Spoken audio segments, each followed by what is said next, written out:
Okay, good afternoon, everyone. Let me start my video.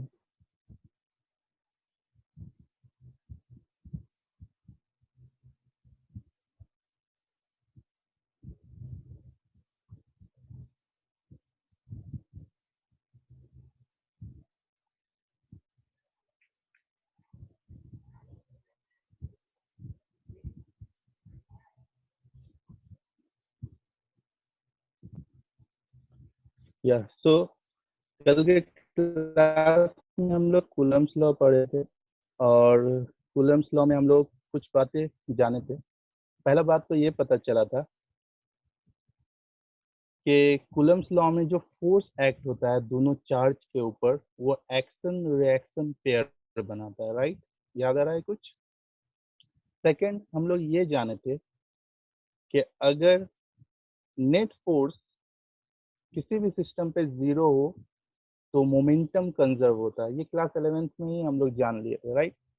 सो अगर हम लोग Q1 और Q2 को एक सिस्टम माने और Q1 और Q2 पे नेट फोर्स जीरो हो, तब इस केस में मोमेंटम हमेशा कंजर्व रहेगा। अभी आज के क्लास में हम लोग न्यूमेरिकल करेंगे, इन सारी बातों का यूज होगा वहाँ पे, तो देखेंगे हम लोग किस तरह से अप्लाई करते हैं, ठीक है? और एक चीज जाने थे कि जो फोर्स एक्ट होता है वो हमेशा line joining the two charges के अलोंग एक्ट होता है, ठीक है? और इससे पहले भी बेसिक हम लोग जान चुके हैं कि अनलाइक चार्ज के बीच रिपल्सन होता है और लाइक चार्ज के बीच क्या होता है, सॉरी, अनलाइक चार्ज के बीच अट्रैक्शन होता है और लाइक चार्ज के बीच क्या होता है, रिपल्सन होता है, ठीक है? ये सारा बात जाने थे।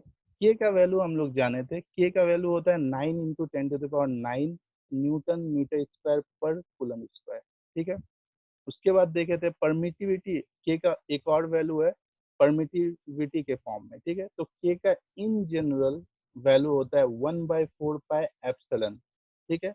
अब ये एप्सिलन अलग अलग मीडियम के लिए अलग अलग होगा। मोस्ट कॉमन मीडियम जो है वो वैक्यूम है या एयर है या फ्री स्पेस भी कहते हैं इसी चीज को, ठीक है?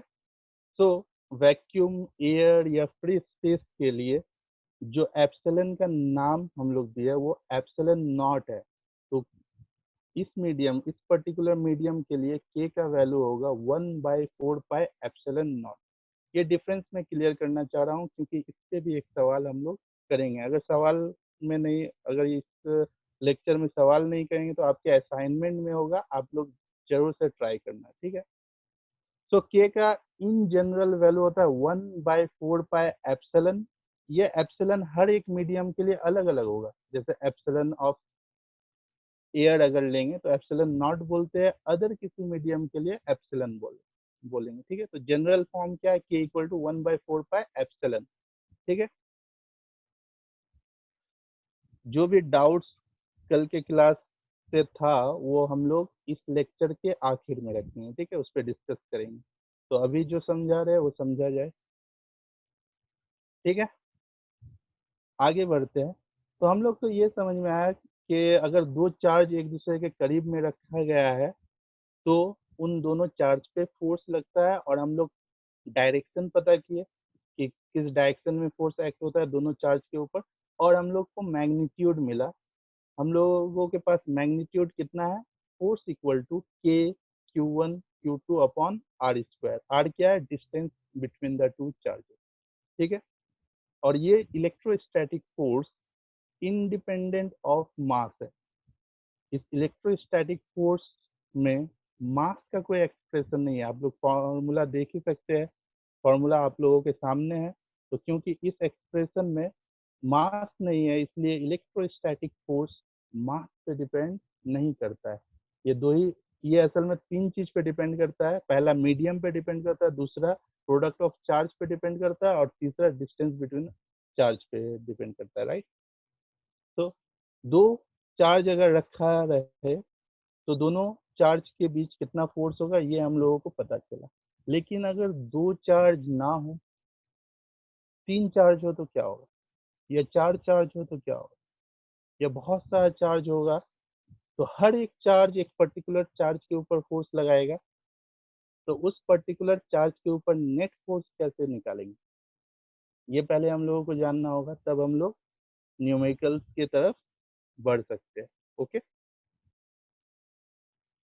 सो अगर दो से ज़्यादा चार्ज हो, ठीक है, तो हम लोग नेट चार्ज किसी एक पर्टिकुलर चार्ज के ऊपर कैसे निकाल सकते हैं, नेट फोर्स कैसे निकाल सकते हैं, सॉरी, ये हम लोगों को बताता है सुपरपोजिशन, प्रिंसिपल ऑफ सुपरपोजिशन। ये बेसिक सा डायग्राम आप लोग देखिए, यहाँ से समझने का कोशिश कीजिए। टोटल 4 चार्ज है, Q1, Q2, Q3 और Q, ठीक है। Q से Q1 का डिस्टेंस है R1, Q से Q2 का डिस्टेंस है R2 और Q से Q3 का डिस्टेंस है R3।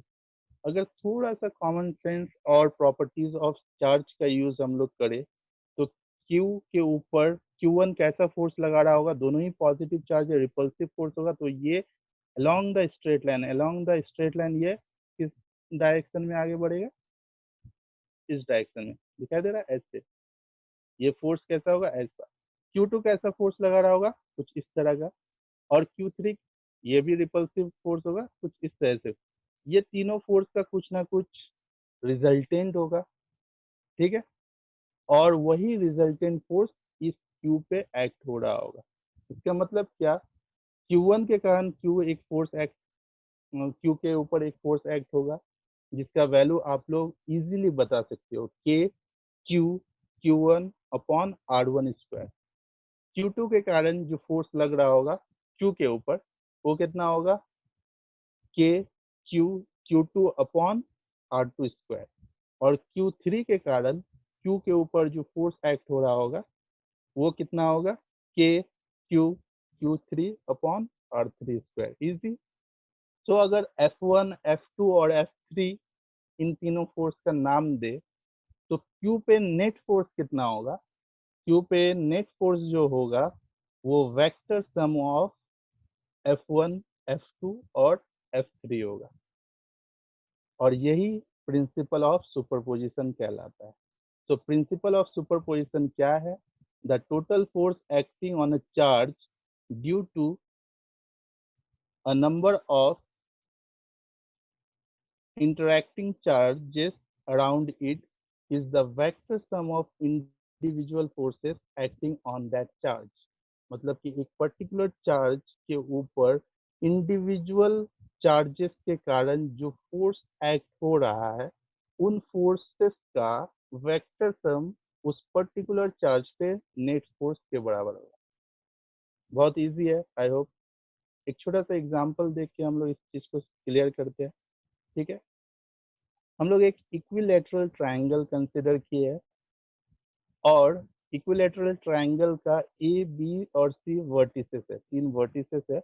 तीनों वर्टिसेस पे Q अमाउंट का चार्ज रखा हुआ है, ठीक है। तो इस Q पे, वर्टिस सी पे जो Q चार्ज है, ये नेट कितना फोर्स एक्सपीरियंस कर रहा है। अगर सिर्फ ये चार्ज होता, ये, तो बहुत इजी था, K Q Q upon R square. लेकिन क्योंकि यहाँ पे दो और चार्ज है, लाइक टोटल कितना चार्ज है, एक ये चार्ज के कारण फोर्स एक्सपीरियंस करेगा और दूसरा ये चार्ज के कारण फोर्स एक्सपीरियंस होगा, राइट। तो नेट फोर्स कितना होगा, वेक्टर सम होगा। तो वेक्टर सम के लिए आप लोगों को क्लास 11th का वेक्टर में जो आप लोग रिजल्टेंट निकालने का फॉर्मूला सीखे थे, वो फॉर्मूला का बस यूज है, ठीक है। सो ए और बी अगर वेक्टर है, तो ए और बी का रिजल्टेंट कितना होता था, किसी को याद आ रहा है, R equal to square root of A square plus B square plus 2ab cos theta, जहाँ पे थीटा क्या था, थीटा ए और बी का बीच का एंगल था, राइट। तो हम लोग सबसे पहले क्या करेंगे, F1 F2 कैलकुलेट करेंगे। तो सबसे पहले हम लोग कंसिडर करते हैं कि इस Q पे इस चार्ज के वजह से कितना फोर्स लग रहा है, ठीक है। इसको हम लोग F1 नाम दिए। तो F1 का वैल्यू कितना हो जाएगा, K Q upon R square, तो क्या हो जाएगा K Q square by R square. और क्योंकि इक्विलेटरल ट्रायंगल है, तीनों साइड इक्वल है, तो ये अगर आर है तो ये भी तो आर होगा, डिस्टेंस क्या होगा, आर होगा, राइट। तो इस चार्ज की वजह से कितना फोर्स एक्ट होगा, F2 इक्वल होगा मेरे ख्याल से, क्योंकि चार्ज का अमाउंट भी सेम है और डिस्टेंस भी सेम है, तो F2 भी क्या होगा, इक्वल होगा, right, K Q square upon R square. ठीक है। अब F1 और F2 के बीच का एंगल हम लोगों को फाइंड आउट करना है, क्योंकि रिजल्टेंट में थीटा है, थीटा क्या है, दो वेक्टर के बीच का एंगल, वो कैसे पता करें, आप लोग सोचिए। क्योंकि इक्विलेटरल ट्रायंगल है, इक्विलेटरल ट्रायंगल का हर एक एंगल कितना होता है, 60 डिग्री होता है, राइट। सो ये यहाँ से रिपल्सिव फोर्स इधर एक्ट होगा और इधर एक्ट होगा, राइट। सो क्या ये दोनों अपोजिट एंगल बना रहा है, मैथ में आप लोग सीखे थे कि opposite angles are equal, right, opposite angles are equal, ये सीखे थे आप लोग, राइट। तो F1 और F2 के बीच का एंगल कितना होगा, F1 और F2 के बीच का एंगल कितना है, 60 डिग्री। तो आपके पास एक वेक्टर F1 है, दूसरा वेक्टर F2 है, नेट रिजल्टेंट वेक्टर आप लोग निकाल सकते हैं, क्या होगा, मॉड ऑफ एफ नेट कितना होगा, square root of F1 square plus F2 square plus 2 F1 F2 cos theta. आप लोग पेन पेपर निकाल के रखिए, क्योंकि इसके बाद जो क्वेश्चंस आ रहे हैं आप लोगों को पहले सॉल्व करना है, उसके बाद में एक्सप्लेन करूंगा, ठीक है। तो सभी को पेन पेपर निकाल लीजिए। तो इसे सॉल्व कर पाओगे ना खुद से, F1 और F2 का वैल्यूज अगर पुट करें, F1 और F2 का अगर वैल्यूज पुट करें, तो देखिए ये पूरे पे क्या आएगा, स्क्वायर आएगा ना, ये पूरे का स्क्वायर प्लस ये पूरे का स्क्वायर प्लस 2 इंटू ये इंटू कॉस 60 डिग्री कितना होता है, cos 60 degree equal to half होता है ना। तो जैसे ही यहाँ हाफ पुट करेंगे ये 2 से कैंसिल आउट हो जाएगा, तो F1 F2 मिल के फिर से तो ये इसका स्क्वायर हो जाएगा, राइट।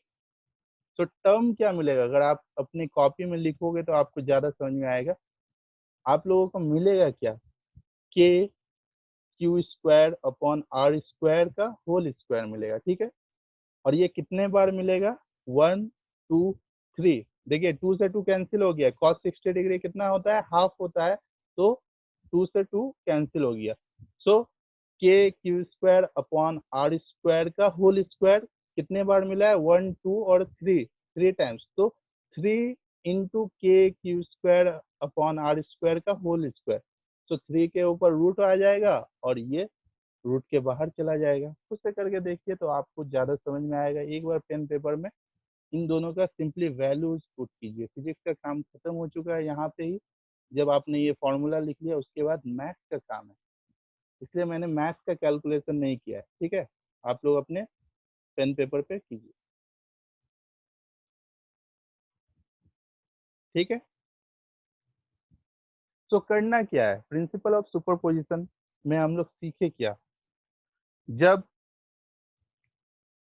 प्रिंसिपल ऑफ सुपरपोजिशन में हम लोग समझे क्या, जब एक से ज़्यादा चार्ज हो, ठीक है, जब एक से ज़्यादा चार्ज प्रेजेंट हो तो हम लोग नेट फोर्स कैसे निकालेंगे, हर एक इंडिविजुअल चार्ज की वजह से हम लोग फोर्स निकालेंगे और सारे के सारे फोर्स का वेक्टर सम लेंगे और वो वेक्टर सम ही नेट फोर्स देगा। यही है प्रिंसिपल ऑफ सुपरपोजिशन। √3 कैसे आया, आप आप बताओगे कैसे आया, एक बार खुद से F1 F2 का वैल्यूज पुट करो, कैंसिल आउट करो, cos 60 का वैल्यू हाफ पुट करो, 2 से 2 कैंसिल करो, आप बताओ कैसे आया। सिर्फ देखना नहीं है, सिर्फ आप लोग ईयरफोन लगा के अगर सुन रहे हो और लग रहा है कि हाँ सब समझ में आता रहेगा, तो ये हिस्ट्री का क्लास नहीं चल रहा, ठीक है।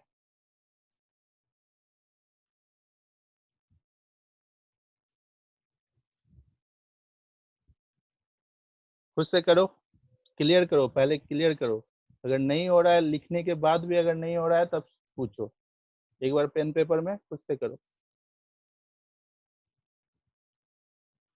आज के क्लास में पेन पेपर का यूज करना होगा आपको, इसलिए जो अब तक नहीं निकाले पेन पेपर वो निकाल ले और प्रैक्टिस करे।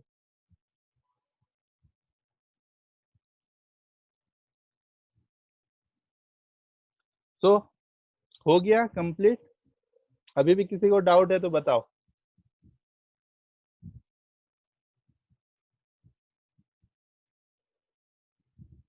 हो गया? तो क्वेश्चन की तरफ बढ़े आगे। हो गया, हो गया। ठीक है, आप लोगों में मैक्सिमम का हो ही किया है, कुछ लोग ट्राई नहीं कर रहे हैं, कुछ लोगों को फर्क भी नहीं पड़ता। ठीक है, तो स्टार्ट करने वाले हैं हम लोग क्वेश्चन। किस किस टाइप का आप लोगों को क्वेश्चन फेस करना है, ठीक है। सबसे पहले जो इम्पोर्टेंट बातें हैं मैं बता दूं, जो आप लोगों को क्वेश्चन सॉल्व करने में मदद करेगा। Please explain again. ओके, इस टाइप का क्वेश्चन अभी जो आने वाला क्वेश्चन है वहाँ पे भी मिलेगा, ठीक है। तो मैं उस पर्टिकुलर क्वेश्चन में उसी क्वेश्चन को एक्सप्लेन कर दूंगा कि यहाँ क्या था और वहाँ क्या है, क्या डिफरेंस है, ठीक है। तो वेट करें। तो पहले ये जान लेते हैं कि क्या क्या हम लोगों को रिक्वायरमेंट है न्यूमेरिकल बनाने के लिए कूलम्स लॉ के ऊपर। सबसे पहले आपको वेक्टर सम निकालना आना चाहिए, और वेक्टर सम निकालने के लिए आप लोगों को छोटा सा कॉन्सेप्ट याद रहना चाहिए कि दो वेक्टर्स के बीच का एंगल अगर आपको पता है तो आप लोग रिजल्टेंट निकाल सकते हो। और रिजल्टेंट निकालने के लिए क्लास 11th में 3 लॉ था, याद आ रहा है? Triangle law, parallelogram law, and lastly I can't hear you, polygon law, ठीक है। नेक्स्ट, सबसे पहला क्या, हम लोगों को रिजल्टेंट निकालना आना चाहिए। क्यों रिजल्टेंट जरूरी है? क्योंकि हर क्वेश्चन पे जस्ट दो क्वेश्चन, दो चार्जेस नहीं रहेंगे कि आप लोग रिजल्टेंट लाइक आप लोग फोर्स निकालो, इतना इजी क्वेश्चन तो नहीं होने वाला। दो से ज्यादा जब भी चार्जेस रहेंगे, फोर्स भी दो से ज्यादा होगा, राइट। हर एक चार्ज तो फोर्स एक्ट करेगा, राइट। तो हम लोग क्या यूज करेंगे? Principle of superposition. तो सेकेंड थिंग क्या है, हम लोगों को प्रिंसिपल ऑफ सुपरपोजिशन पता होना चाहिए। और प्रिंसिपल ऑफ सुपरपोजिशन क्या है? Net force equal to vector sum of individual forces. In short यही बताया जा सकता है, ठीक है। थर्ड, ये हम लोगों को पता होना चाहिए कि अगर एक होल सिस्टम में नेट फोर्स 0 हो तो उस पूरे के पूरे सिस्टम का मोमेंटम कंजर्व रहता है। चलिए इसी पे एक क्वेश्चन देखते हैं। ये तीन चीज पता होना चाहिए। अभी लास्ट मैंने जो पॉइंट कहा कि अगर नेट फोर्स, यहाँ पे लिखा हुआ है ये चीज, net force on a system is always zero, so P is constant. आप लोग को पता होगा एक्शन रिएक्शन पेयर बन रहा है, इसका मतलब अगर Q1 Q2 को हम लोग एक सिस्टम माने तो हमेशा इस पर्टिकुलर केस पे नेट फोर्स 0 होगा, ठीक है। इसका मतलब इलेक्ट्रोस्टैटिक फोर्स के कारण दो चार्ज को अगर आप एक सिस्टम माने तो इलेक्ट्रोस्टैटिक फोर्स के कारण नेट फोर्स क्या होगा? 0 होगा, क्योंकि इक्वल एंड ऑपोजिट है, ठीक है। तो इस पर्टिकुलर केस में मोमेंटम हमेशा कंजर्व रहेगा। सबसे पहले इसी एक टॉपिक पे एक क्वेश्चन कर लेते हैं, ठीक है। तो पहला क्वेश्चन, एग्जांपल 1। क्वेश्चन इज, हम लोगों के पास दो बॉडी है, जस्ट थियोरेटिकल एग्जांपल ले रहे हैं, ठीक है। इतना heavy body in general charge body नहीं होता है, ठीक है। जस्ट कॉन्सेप्ट क्लियर करने के लिए मैंने दो बॉडी का मास को 10 kg और 20 kg माना है, ठीक है, इजी होने के लिए, ठीक है। 10 kg पहला बॉडी का मास है। दूसरा बॉडी का मास क्या है, दिखाई दे रहा है यहाँ? स्पॉटलाइट ऑन कर लेते हैं। ये 10 kg है और ये 20 kg है, ठीक है। दोनों के ऊपर चार्ज इक्वल है, राइट। 2 कूलम एंड 2 कूलम, ठीक है। क्वेश्चन को ध्यान से सुनिए, ठीक है। सो अब तक हम लोगों को क्या दिखाई दिया है? दो बॉडी है, दोनों का चार्ज सेम है बट मास अलग अलग है, right. Initially at rest and then released, मतलब ये दोनों इनिशियली रेस्ट पे था और उसके बाद कुछ देर बाद रिलीज जैसे ही किए है, दोनों बॉडी ऑब्वियसली रिपल्सिव फोर्स के कारण ये इधर जाना चाहेगा और ये इधर जाना चाहेगा, right. Time T equal to T में टी इक्वल टू कुछ भी ले सकते हैं, यहाँ जनरल टी लिए हम लोग 2 सेकेंड ले सकते हैं, 4 सेकेंड ले सकते हैं। Time T equal to T में हम लोग देखे है ये पर्टिकुलर बॉडी जो 20 kg मास रखता है उसका वेलोसिटी 20 मीटर पर सेकेंड होगी। तो उसी time T equal to T में ये बॉडी का वेलोसिटी कितना होगा, इक्वल होगा या अलग अलग अलग होगा? मेरे ख्याल से अलग होगा। क्यों? क्योंकि हम लोग लास्ट क्लास में पढ़े थे कि मास अलग अलग हो तो एक्सेलरेशन अलग अलग होता था। याद आ रहा है कुछ कल के क्लास में सीखे थे हम लोग कि दो चार्ज, जैसा भी चार्ज हो, दोनों चार्ज का अगर मास अलग अलग हो तो दोनों चार्ज का अलग अलग एक्सेलरेशन हम लोगों को मिलता था। और कौन सा चार्ज ज्यादा एक्सेलरेशन पोजेस करता था जिसका मास कम होता था? क्यों? क्योंकि acceleration equal to force by mass होता है। F equal to M A से ए का वैल्यू क्या होगा? एफ बाय एम, मतलब फोर्स बाय मास क्या होगा? एक्सेलरेशन होगा। तो मास जिसका कम होगा उसका एक्सेलरेशन ज्यादा होगा। तो ऑब्वियसली जब ये वाला बॉडी ज्यादा एक्सेलरेशन पोजेस करेगा तो कहीं ना कहीं सेम टाइम पे ये वाला बॉडी 20 से तो ज्यादा वेलोसिटी एक्वायर कर लेगा। आप लोग पेन पेपर लेके बैठे हुए हो क्योंकि मैंने इतना बार कहा है, तो जरूर से एक बार ट्राई करो इसे। आंसर आप लोग कमेंट कर सकते हो।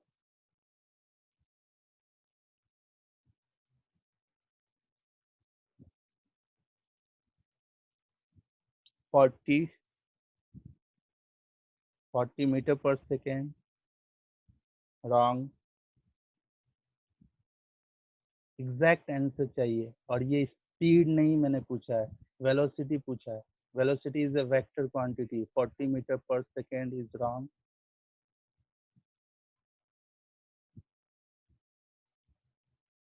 वेलोसिटी कितना हो? स्पीड और वेलोसिटी में डिफरेंस है, राइट।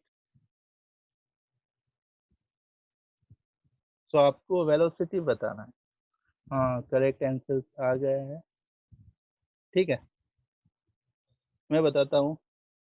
2-3 बच्चों का जिन्होंने कमेंट किया सही है। तो किस तरह से करेंगे? सबसे पहली बात, क्योंकि दोनों बॉडी पे इक्वल फोर्स लग रहा होगा, राइट। फोर्स को तो मास से कोई लेना देना नहीं है ना, क्योंकि ये फोर्स कौन सा फोर्स है? इलेक्ट्रोस्टैटिक फोर्स है। तो electrostatic force is independent of mass. तो दोनों पे तो फोर्स सेम होगा, इक्वल होगा एंड अपोजिट भी होगा। Equal and opposite force act हो रहा है। अगर हम लोग इसे पूरा का पूरा एक सिस्टम मान ले, ये दो बॉडी सिस्टम मान ले, तो क्या मोमेंटम कंजर्व होगा? हाँ, मोमेंटम कंजर्व होगा। मोमेंटम कंजर्व होगा मतलब initial momentum equal to final momentum. Initial momentum है कितना? तो यहाँ देखना होगा इनिशियली एट रेस्ट। पूरा सिस्टम इनिशियली क्या था? रेस्ट पे था। और रेस्ट पे है तो मोमेंटम होता क्या है? Momentum is the product of mass and velocity, right. Momentum is the product of mass and velocity. Initially जब पूरा का पूरा सिस्टम ही रेस्ट पे था तो पूरा सिस्टम का मोमेंटम कितना होगा? 0, राइट। फाइनली मोमेंटम कितना होगा? फाइनल मोमेंटम कितना होगा? फाइनल मोमेंटम होगा 20, जो 20 kg मास है, 20 × 20, राइट, प्लस 10 मान लिया कि जो 10 kg मास वाले बॉडी का वेलोसिटी क्या है? v है, तो 10v। तो यहाँ से v इक्वल टू क्या आ गया? -40 मीटर पर सेकेंड। इतना इजी क्वेश्चन आ रहा है समझ में? इजी। आप लोग एज्यूम कर पा रहे हो नेगेटिव साइन क्या डिनोट कर रहा है? नेगेटिव साइन क्या डिनोट कर रहा है? फर्स्ट आंसर मैं जानना चाहता हूँ किसके तरफ से आता है? Direction, direction, direction. Negative sign direction को डिनोट कर रहा है, ऑपोजिट डायरेक्शन को डिनोट कर रहा है, डायरेक्शन, डायरेक्शन। तो एक चीज मैं बताना चाह रहा हूँ, नेगेटिव साइन क्या डिनोट कर रहा है, ये बताने के लिए मैं जानना चाहूंगा कि मैंने जो यहाँ 20 × 20 लिखा, ये +20 मैंने क्यों लिखा। लाइक मास तो 20 है, ये हमेशा पॉजिटिव होता है। वेलोसिटी जो है ये +20 मैंने क्यों लिखा, क्योंकि कहीं ना कहीं से मैंने मान लिया कि ये डायरेक्शन जो सेकंड बॉडी जिधर मूव कर रहा है, ये डायरेक्शन क्या है, पॉजिटिव है। तो ऑब्वियसली जो फर्स्ट बॉडी है उसके ऑपोजिट डायरेक्शन में मूव कर रहा है, इसका मतलब ये नेगेटिव ही आना था, और नेगेटिव हम लोगों का आया है। ठीक है, अगर स्पीड पूछे तो आप 40 मीटर पर सेकेंड कह सकते हो, लेकिन वेलोसिटी पूछे तो -40 मीटर पर सेकेंड होगा। और हाँ, अगर वेलोसिटी पूछे और ऑप्शंस रहे तो +40 मीटर पर सेकेंड और -40 मीटर पर सेकेंड दोनों ही ऑप्शन में रहेगा, आपको डिसाइड करना है। ठीक है, सेकंड क्वेश्चन की तरफ चले।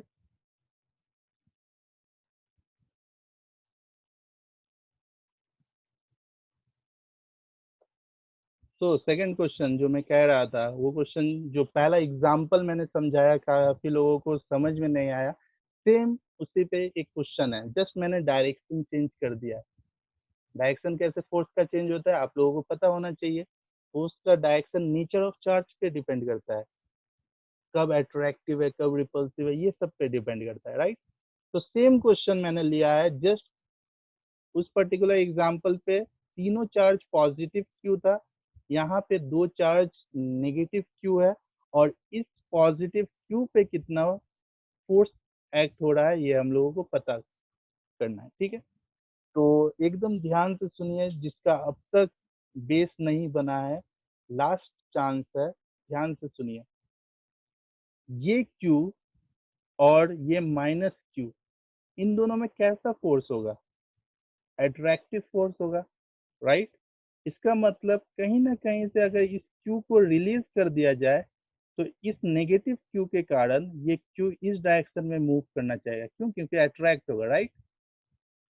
अगेन यहाँ पे भी नेगेटिव क्यू है और ये पॉजिटिव क्यू है, इसका मतलब अगर इस क्यू को रिलीज कर दिया जाए तो पॉजिटिव नेगेटिव में क्या होता है, अट्रैक्शन, तो ये क्यू इस डायरेक्शन में मूव करना चाहेगा, राइट।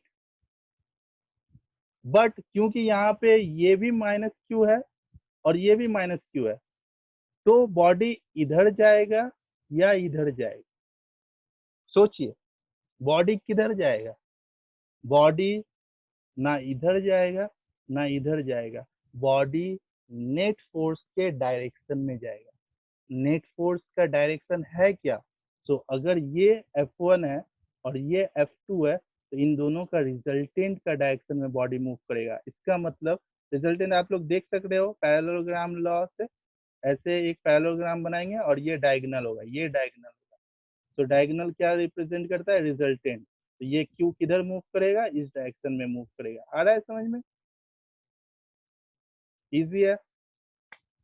अब नेट फोर्स का वैल्यू कैसे फाइंड आउट करें, नेट फोर्स का वैल्यू कैसे फाइंड आउट करें, तो सबसे पहले इंडिविजुअल फोर्सेस निकाल लेते हैं। F1 का वैल्यू क्या होगा, KQ² राइट।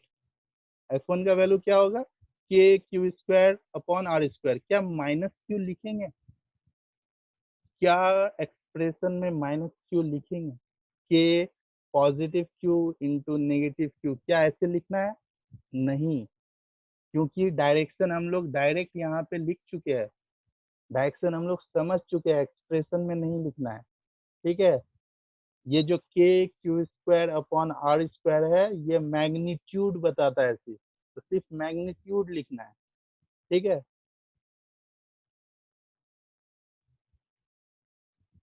तो उसी तरह से F2 का वैल्यू क्या होगा, KQ²/R²। सेम ही इसमें भी सेम वैल्यू आ रहा है, एक तरह से सेम ही क्वेश्चन है, जस्ट डायरेक्शन चेंज हुआ है।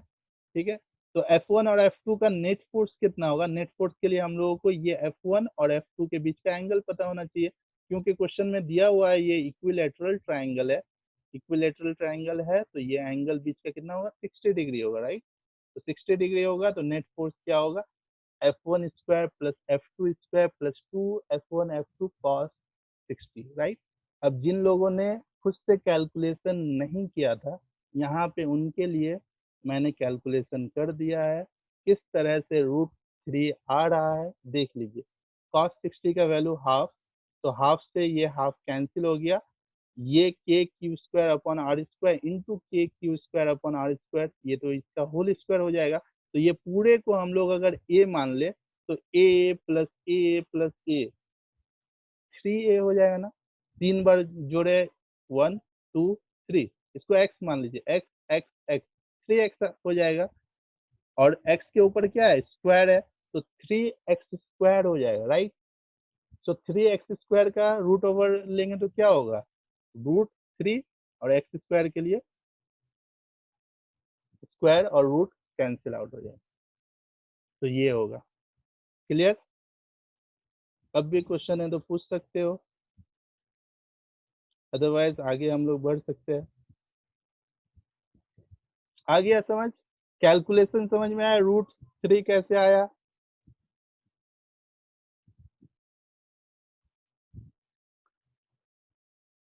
Okay, example number 3।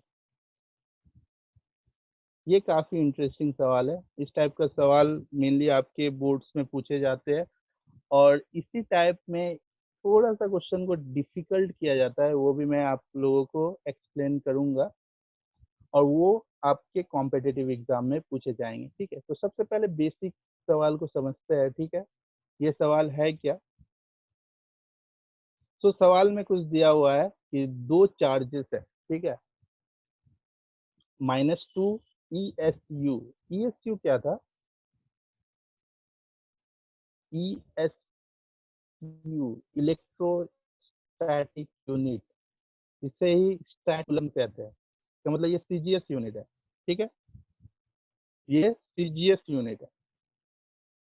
तो दो चार्ज दिया हुआ है -2 ESU का, और दोनों के बीच का सेपरेशन कितना है, आर, स्मॉल आर, ठीक है। थर्ड एक चार्ज लेना है क्यू, स्मॉल क्यू, और इस स्मॉल क्यू को कहाँ प्लेस करे सच दैट ये पूरा का पूरा सिस्टम इक्विलिब्रियम में आ जाए। क्वेश्चन को मैं एक बार डिक्टेट कर देता हूँ ताकि और अच्छे से समझ में आ जाए, या आप लोग खुद से पढ़ सकते हो, खुद से पढ़ लो क्वेश्चन क्या है और समझने का कोशिश करो।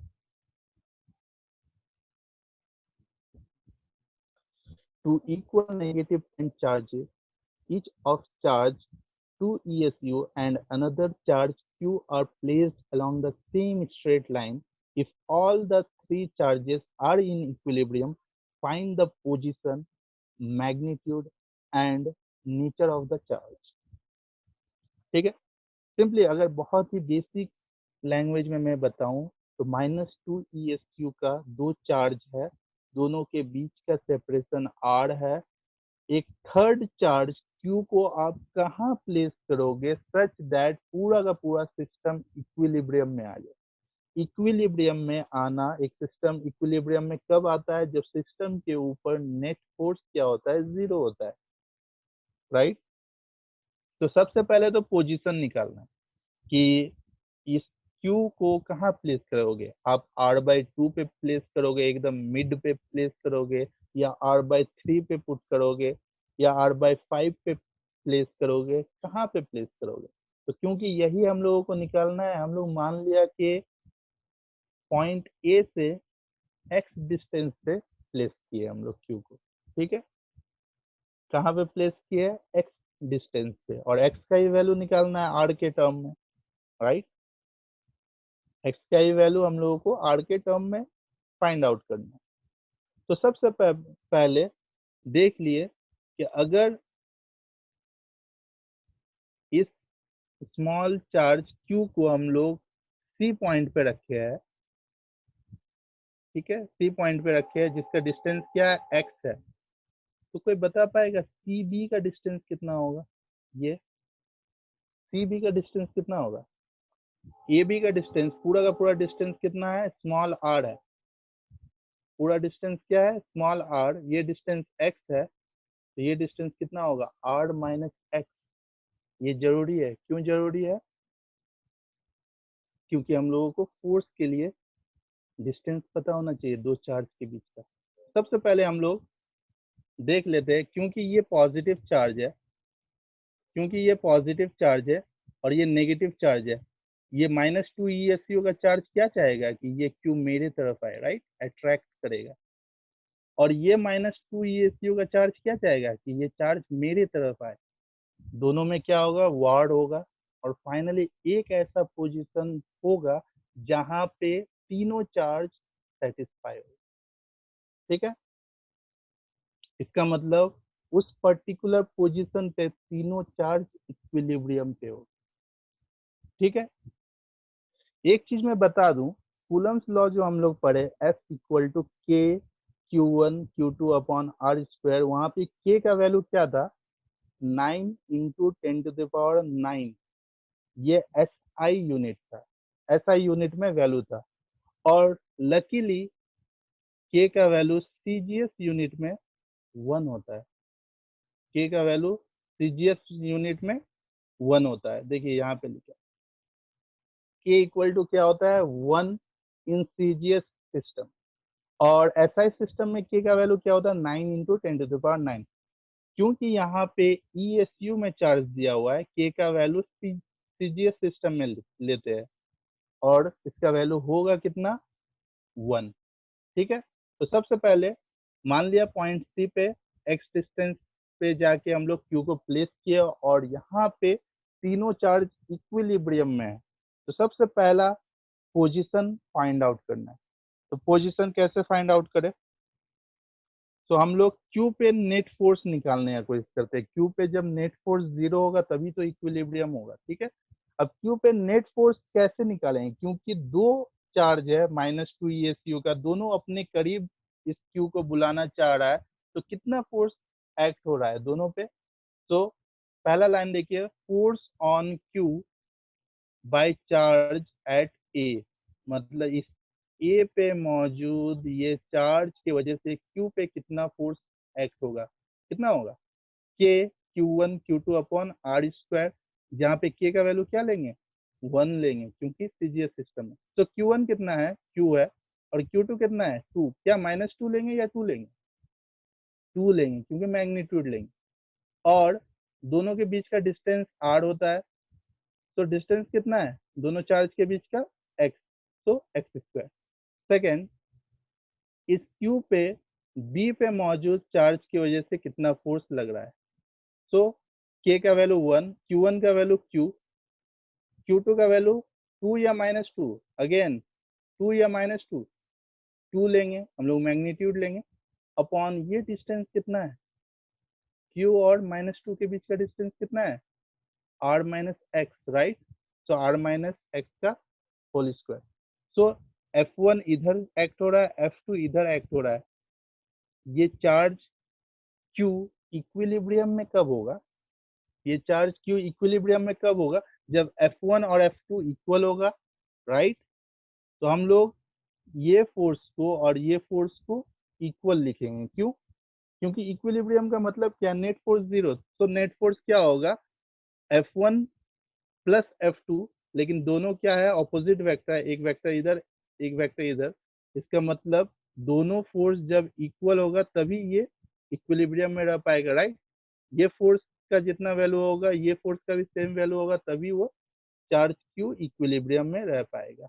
तो हम लोग क्या करेंगे, इक्वेट कर देंगे क्यू, ये वैल्यू,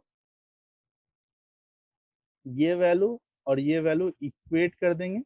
यहाँ से हम लोगों को x का वैल्यू r/2 मिलेगा।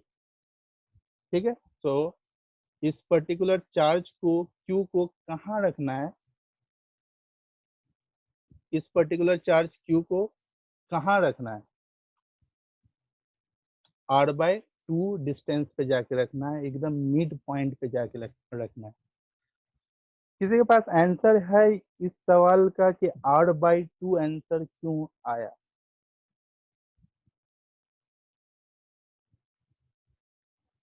आंसर r/2 क्यों आया,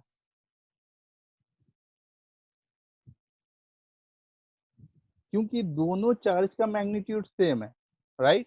दोनों चार्ज का मैग्नीट्यूड सेम है, दोनों इक्वल अमाउंट से खींचेगा, तो ये क्यू क्या चाहेगा कि मैं बीच में आ जाता हूँ, तभी दोनों इक्वल अमाउंट से खींच पाएगा। अदरवाइज अगर r/2 मिड पॉइंट पे नहीं होगा तो जिसके करीब में होगा वो तो ज्यादा फोर्स से खींचेगा, जिससे दूर होगा उसका फोर्स कितना होगा, कम होगा, तो इक्विलिब्रियम में नहीं आ पाएगा। ओके, इसी पे एक सवाल मैं पूछ रहा हूँ कि अगर यहाँ पे -2 ESU है और यहाँ पे -6 ESU है, मतलब यहाँ पे चार्ज ज्यादा है, मान लो -6 ESU का चार्ज है और ये -2 ESU का चार्ज है, ठीक है, तब ये Q किसके नजदीक होगा?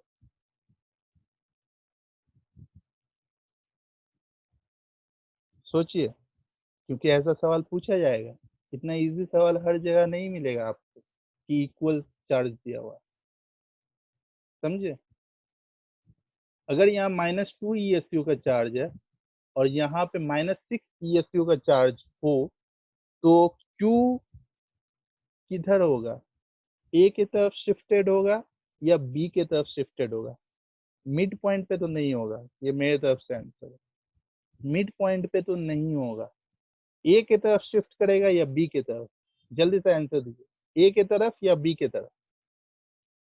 बी की तरफ, बी की तरफ, ए की तरफ, बी की तरफ, बी की तरफ, ए की तरफ। नहीं नहीं, आ ये क्या है, बी की तरफ, ए की तरफ। तो आंसर इज ये ए की तरफ शिफ्टेड होगा। क्यों क्यों क्यों क्यों? रीजन, रीजन, क्योंकि जहां पे ज्यादा फोर्स का वैल्यू है, जहां पे ज्यादा फोर्स का वैल्यू है, कहां पे ज्यादा फोर्स का वैल्यू आ जाएगा? क्यू यहाँ पे ज्यादा है, राइट। यहाँ पे कितना होगा, 6 है और यहाँ पे 2 है। इसका मतलब क्या, अगर मिड पॉइंट पे, पहले मिड पॉइंट से कंसिडर करते हैं, ठीक है, मिड पॉइंट से कंसिडर करते हैं, तब आपको समझ में आ जाएगा कि इधर शिफ्ट होगा या इधर शिफ्ट होगा। मिड पॉइंट पे देखिए, क्योंकि यहाँ पे 6 है, यहाँ पे क्योंकि 6 है, ये ज्यादा फोर्स से अट्रैक्ट करेगा और ये कम फोर्स से अट्रैक्ट करेगा, तो इक्विलिब्रियम कहाँ मिलेगा? थोड़ा सा इसको, इस चार्ज को ए की तरफ शिफ्ट कर दो तो डिस्टेंस बढ़ जाएगा। भले ही ये -6 ESU का चार्ज, चार्ज का वैल्यू ज्यादा है, डिस्टेंस आप बढ़ा दो फोर्स कम हो जाएगा, ठीक है। तो इस फोर्स को कम कर दिए और इस फोर्स को बढ़ाना है, क्योंकि यहाँ -2 है और ये Q है, इनके बीच का फोर्स को बढ़ाना है। कैसे बढ़ाओगे? तो आप इसके करीब लेके आ जाओ, R का वैल्यू कम होगा, फोर्स का वैल्यू ज्यादा होगा। यही तो हम लोग इनवर्स स्क्वायर लॉ से सीखते हैं। तो Coulomb's law is an example of inverse square law. इसका मतलब डिस्टेंस आप कम करोगे तो फोर्स बढ़ेगा, तो इधर का फोर्स को बढ़ाना होगा, क्योंकि इधर का फोर्स तो बहुत ज्यादा है। कैसे बढ़ाओगे? आप डिस्टेंस को कम कर दोगे, इधर शिफ्ट करा के, तब इक्विलिब्रियम में आ जाए, ठीक है। इसी क्वेश्चन में इस Q का मैग्नीट्यूड पूछा है कि आप कितना मैग्नीट्यूड का चार्ज रखोगे, ठीक है, Q का मैग्नीट्यूड कितना हो। तो हम लोगों को ये x का वैल्यू पता चल चुका है, r/2 है, ठीक है। तो मैग्नीट्यूड कैसा पता करे कि Q का वैल्यू कितना होगा? Q का वैल्यू कितना होगा, ये मैग्नीट्यूड कैसे हम लोग पता करें? देखिए, ये जब r/2 डिस्टेंस पे रखे हैं, इस Q चार्ज को जब r/2 डिस्टेंस पे रखे हैं, r/2 एकदम मिड पॉइंट पे रखे हैं, तो क्या पूरा सिस्टम इक्विलिब्रियम में आ गया है? यही तो हम लोग समझ रहे हैं, राइट।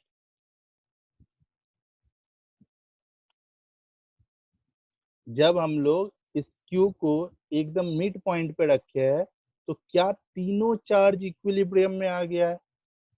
हाँ, इसका मतलब इस -2 ESU और इस -2 ESU के बीच का जो फोर्स होगा, वही फोर्स इस -2 ESU और Q के बीच होगा, और वही फोर्स Q और इस -2 के बीच होगा। आ रहा है समझ में? इजी है, समझने का कोशिश कीजिए। इक्विलिब्रियम में तीनों चार्ज आ जाना, इसका मतलब क्या है? तीनों फोर्स का वैल्यू इक्वल हो जाना। हम लोगों को Q का वैल्यू पता करना है, तो क्या हम लोग इन इन दोनों चार्ज के बीच का फोर्स निकाल ले और इन दोनों चार्ज के बीच का फोर्स निकाल ले, दोनों फोर्स इक्वल होगा और वहां से क्यू का वैल्यू मिल जाएगा। तो इन दोनों चार्ज के बीच का फोर्स कितना होगा? इन दोनों चार्ज के बीच का फोर्स कितना होगा? के का वैल्यू तो 1 ले लेंगे, याद आ रहा है? के का वैल्यू कितना ले लेंगे? 1।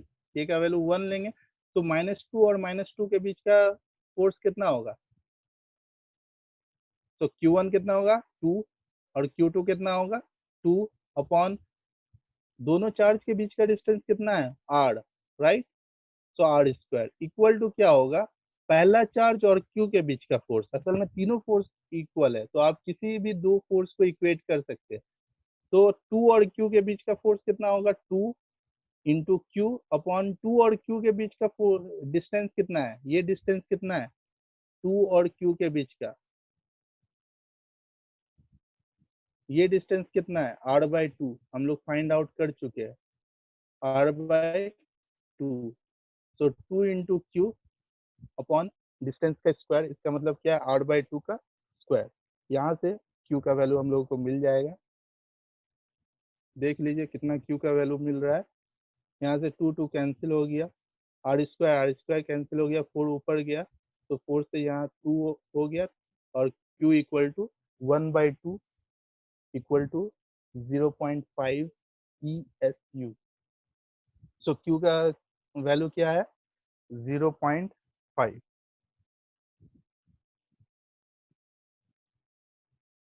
ठीक है। और नेचर क्या होगा? एक और सवाल पूछा गया है।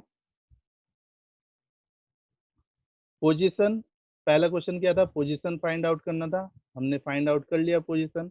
दूसरा क्वेश्चन था मैग्नीट्यूड फाइंड आउट करना था। पोजीशन क्या मिला हम लोगों का? मिड पोजीशन मिला, मतलब r/2 मिला। मैग्नीट्यूड क्या मिला? 0.5। फाइनली नेचर क्या है? नेचर आप लोग इस तरह से पता लगाओगे कि जब एक्सट्रीम पॉइंट पे चार्जेस नेगेटिव नेगेटिव होगा तो मिड पॉइंट पे चार्ज पॉजिटिव होगा, और जब एक्सट्रीम पॉइंट पे चार्जेस पॉजिटिव पॉजिटिव होगा तो मिड पॉइंट पे चार्ज क्या होगा? नेगेटिव, ऑपोजिट नेचर का, तभी इक्विलिब्रियम पॉसिबल है। ठीक है। तो चार्ज का नेचर क्या होगा? पॉजिटिव चार्ज हम लोगों को प्लेस करना होगा। ठीक है।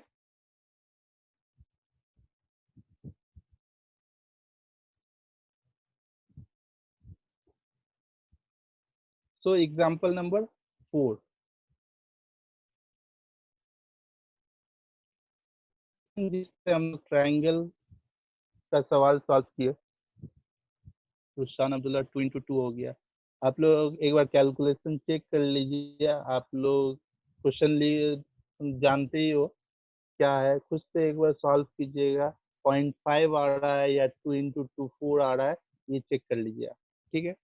ये पीडीएफ आप लोगों को मिल जाएगा, एक बार चेक कर लीजिएगा, नेक्स्ट क्लास में बताइएगा। फिलहाल एग्जाम्पल नंबर 4।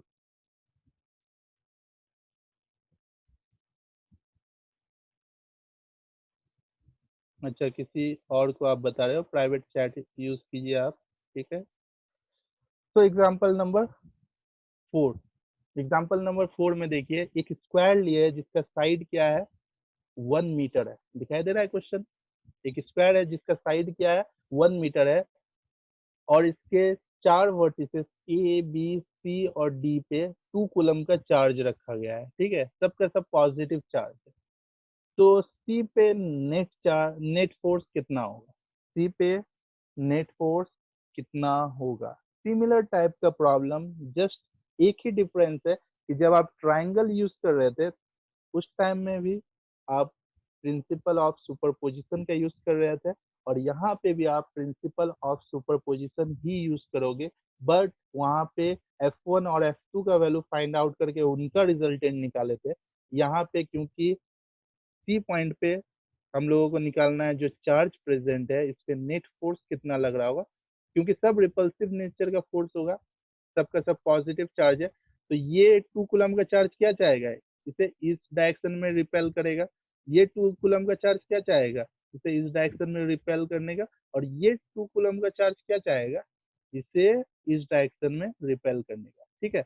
तो हम लोगों को एक फोर्स इधर मिलेगा, एक फोर्स इधर मिलेगा, एक फोर्स इधर मिलेगा। रिजल्टेंट फोर्स का डायरेक्शन किधर होगा?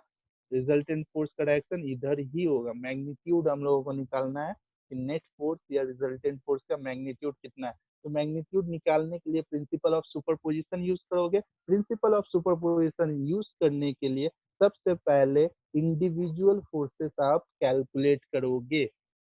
तो 3 इंडिविजुअल फोर्सेस आप कैलकुलेट करो पहले, उसके बाद उनका रिजल्टेंट ले लो।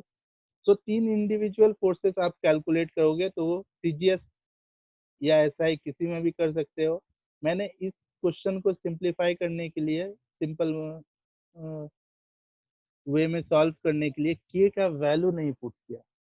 के का वैल्यू पुट करने से 9 इंटू 10⁹ बार बार लिखना पड़ता है, इसलिए यहाँ पे मैंने के का वैल्यू के ही रहने दिया है, लास्ट में पुट कर सकते हैं। ठीक है, तो सबसे पहले जो डिस्टेंस पता करना है, ये 1 मीटर है, हम लोगों को कोई परेशानी नहीं होगा। ये डिस्टेंस आर का वैल्यू 1 ले लेंगे, यहाँ पे भी 1 ले लेंगे। फॉर्मूला याद है राइट? नेट फोर्स या फोर्स कितना है? के Q1 Q2 upon R square. यहाँ पे के का वैल्यू 1 नहीं ले सकते क्योंकि मीटर और कूलम में है, इसका मतलब ऐसा ही सिस्टम में है। ओके, ऐसा ही सिस्टम में है। ये वाला डिस्टेंस हम लोगों को पता करना है। क्या कोई पता लगा पाएगा मैथ्स का स्टूडेंट या बेसिक मैथ्स किसी को भी पता है? क्लास 10 तक मैथ्स आप लोग अच्छे से पढ़े थे? नहीं भी पढ़े थे तो स्क्वायर का डायगोनल का फॉर्मूला याद आ रहा है आप लोगों को? स्क्वायर का डायगोनल क्या होता है? Side into root two, right? या रूट टू इंटू साइड। या अगर नहीं पता है तो हम लोग निकाल सकते हैं मेडिकल स्टूडेंट के लिए। ये 1 मीटर, ये भी 1 मीटर होगा। तो ये 1 है, ये 1 है, ये 90 डिग्री का एंगल है। ये तीसरा साइड क्या हो जाएगा? हाइपोटेन्यूस। हाइपोटेन्यूस इक्वल टू क्या होता है? Perpendicular square plus base square, मतलब रूट टू आंसर है। सो डिस्टेंस क्या हो जाएगा? Root two. सो पहला force Q1 Q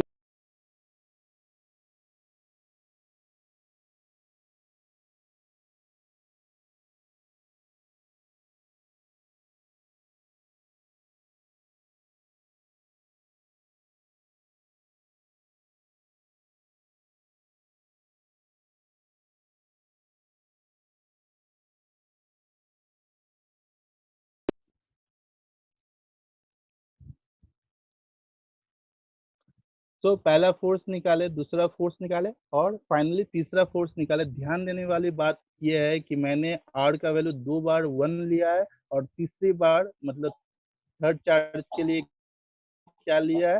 root two.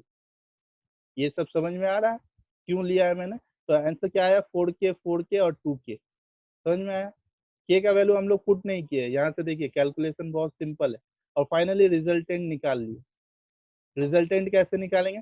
सबसे पहले इस 4K को देखो। सबसे पहले ये दो वेक्टर का रिजल्टेंट निकालो। इधर 4K है और इधर 4K है, दोनों का रिजल्टेंट क्या होगा? रूट टू इंटू 4K होगा। निकाल के देख लेना। Under root A square plus B square plus 2ab। Cos कितना दोगे? दोनों वेक्टर के बीच का एंगल 90 डिग्री है। कॉस 90 कितना होता है? 0। तो रूट टू इंटू 4K आ जाएगा। ठीक है, और इसका डायरेक्शन क्या होगा? इसका डायरेक्शन होगा ये।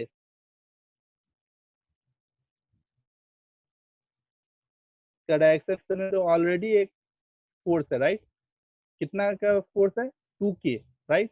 तो ये 2K इधर है ऑलरेडी और इन दोनों फोर्स का रिजल्टेंट भी इसी डायरेक्शन में है, 4√2 × K। तो अब इन दोनों का रिजल्टेंट कितना होगा? सेम डायरेक्शन में वेक्टर क्या होता है? ऐड होता है।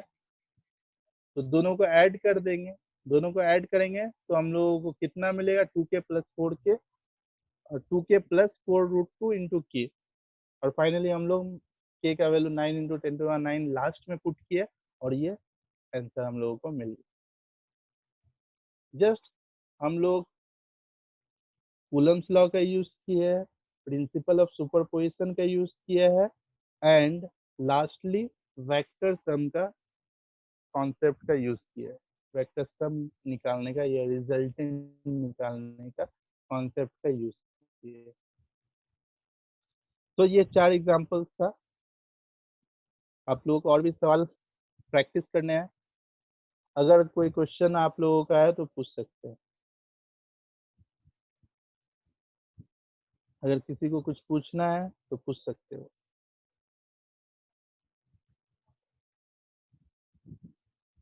Last step.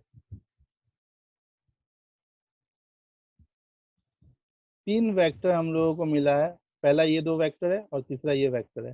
तो रिजल्टेंट हम लोगों को फाइंड आउट करना है। पहले इस वेक्टर को नेग्लेक्ट कर देते हैं, इस वेक्टर को नेग्लेक्ट कर दिया तो ये 2 वेक्टर का रिजल्टेंट क्या होगा, इधर होगा, राइट। बना के देखो पैरेललोग्राम, इधर होगा। और ये रिजल्टेंट के साथ ऑलरेडी ये वेक्टर एक और है, तो दोनों को तो सम करना होगा, राइट। दोनों का डायरेक्शन क्या है, इसका डायरेक्शन भी ये और उन दोनों वेक्टर का भी रिजल्टेंट का डायरेक्शन ये। तो जब 2 वेक्टर सेम डायरेक्शन में हो तो दोनों का रिजल्टेंट कितना होता है, सिंपली ऐड कर देते हैं, राइट। तो ऐड कर दिए।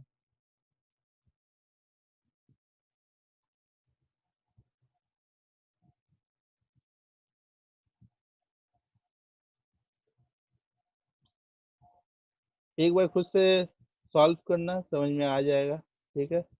ये पीडीएफ गूगल ड्राइव में अपलोड हो जाएगा।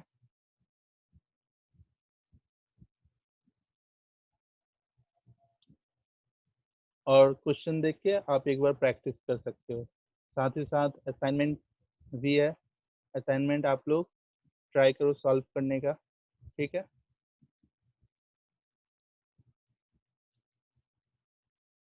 अमन सर।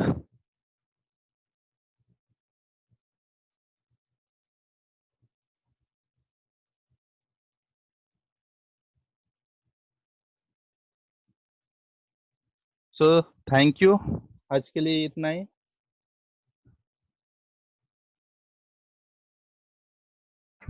सर अदीबा को कुछ पूछना है।